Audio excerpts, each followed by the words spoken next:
into a new series of stories out of our wonderful Bible, and these start in Genesis chapter 37, and they're about Joseph. The Bible tells us about Joseph being a favorite son. His dad gave him a beautiful robe of many colors, and Joseph knew that he was loved. The robe had long sleeves, and he would probably strut around bragging to his brothers that he was the favorite. The brothers, of course, were quite jealous about this.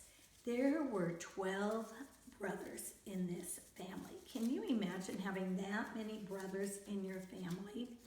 There was Reuben and Simeon and Asher and Naphtali, Dan, Levi, Judah, Issachar, Benjamin, Joseph, Zebulun, and Gad. I'm sure you can pick out which one was Joseph in his coat of many colors. And these brothers were so jealous over Joseph having that beautiful coat. Jealousy just burned in their heart and hatred for their brother. Then their brother called them over and said, "Guys, I had a dream last night. And in my dream, we were out gathering wheat.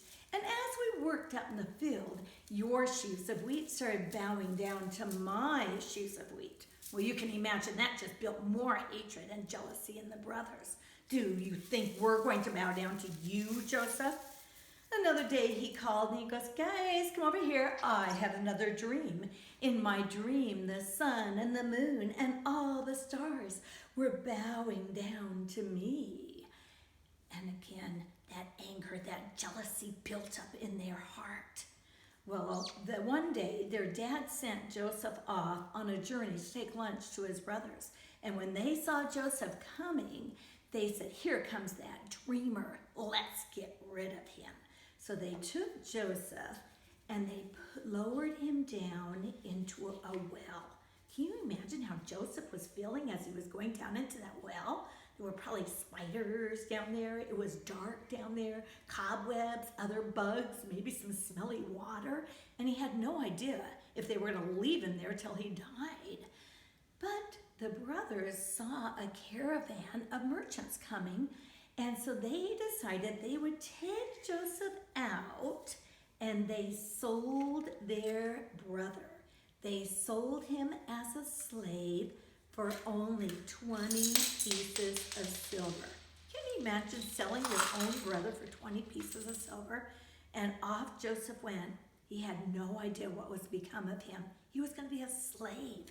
They took his robe and they began to cut it up. They tore that robe up. They cut holes in it and they tore it all up so it would look like a wild animal had attacked Joseph. And then they poured blood on it. They poured that blood on it from an animal, so again it would look like he had been attacked. And they took that robe to their dad. And they said, "Oh, Dad, we found this robe. Is it Joseph's? Did he get mauled by some animal?" And the dad's heart was totally broken. His son was dead from an animal, and his heart would break for the rest of his life. His heart was hurt till he became an old man. You know, parents really love their kids, and when anything bad happens to their kids, it breaks their heart. So now, not only did the brothers have hatred in their own heart and jealousy in their own heart, and it was ruining their life, but their lies hurt their daddy so much. You know, the Lord desires that we get along with each other. He wants us to forgive each other. He wants us to speak kindness to each other. He wants us to do kind things to each other. The Lord desires that we not be filled with bitterness and hatefulness, but He desires that we forgive, that we love, and we be kind to each other. We can't do it on our own. We need God's help, and He'll help us love even the worst brothers or sisters or enemies. Only with God's love. He wants to help us get along with others.